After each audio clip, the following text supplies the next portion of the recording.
लालची औरत। गांव की एक कहानी। पुराने समय की बात है। एक हरे भरे गांव में जिसका नाम शांतिपुर था, एक महिला रहती थी जिसका नाम था रूपा। रूपा देखने में तो सुंदर थी, पर उसका मन बहुत लालची था। उसे हमेशा और ज्यादा पाने की इच्छा रहती थी, चाहे उसके पास कितना भी क्यों ना हो। उसके पति का नाम किशन था, जो एक मेहनती किसान था। किशन अपनी छोटी सी जमीन पर दिन रात काम करके अपने परिवार का पेट पालता था। वे गरीबी में नहीं थे, पर अमीर भी नहीं थे। रूपा की नजर हमेशा दूसरों की चीजों पर रहती थी। अगर किसी पड़ोसी ने नई साड़ी खरीदी, तो रूपा को भी वैसी ही या उससे भी बेहतर साड़ी चाहिए होती थी। अगर किसी के घर में पकवान बनते, तो उसे भी अपने घर में भी वैसे ही पकवान बनवाने होते थे, भले ही किशन के पास इतने पैसे क्यों ना हो। उसकी लालच की वजह से किशन अक्सर परेशान रहता था। एक बार गांव में सूखा पड़ गया, कुएं सूखने लगे और खेत में फसलें मुरझाने लगी। गांव के लोग बहुत चिंतित थे।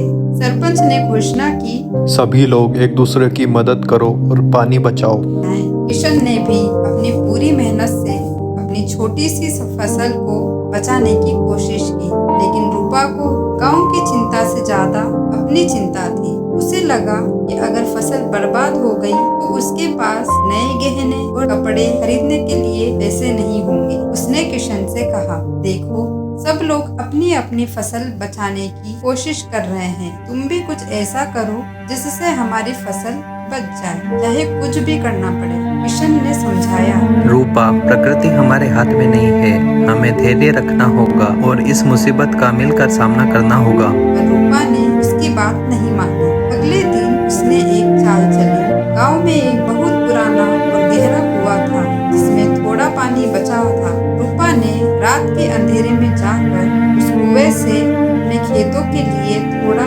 और पानी निकालने की कोशिश की, जबकि सरपंच ने स्पष्ट रूप से सभी को समान रूप से पानी का उपयोग करने को कहा।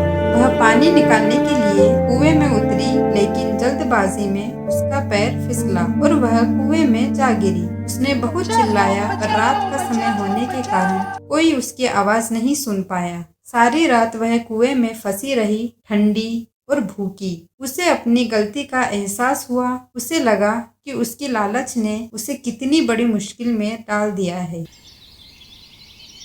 सुबह हुई तो किशन रूपा को ढूंढता हुआ कुएं के पास पहुंचा। उसने तुरंत गांव वालों को बुलाया और सबने मिलकर रूपा को कुएं से बाहर निकाला। जब रूपा बाहर आई, तो वह बहुत डरी हुई थी और थकी हुई थी। उसने अपनी गलती के लिए किशन और गांव वालों से माफी मांगी। उस दिन के बाद रूपा बदल गई। उसने अपनी लालच छोड़ दी। अब वह गांव के दूसरे लोगों की मदद करती और संतोष से जीवन जीती। उसने समझ लिया था कि असली धन संपत्ति में नहीं, बल्कि संतोष और दूसरों के प्रति दयालुता में होता है। शांतिपुर गांव में फिर से खुशहाली लौट आई और रूपा ने भी अपने नए स्वभाव से सबका दिल जीत लिया।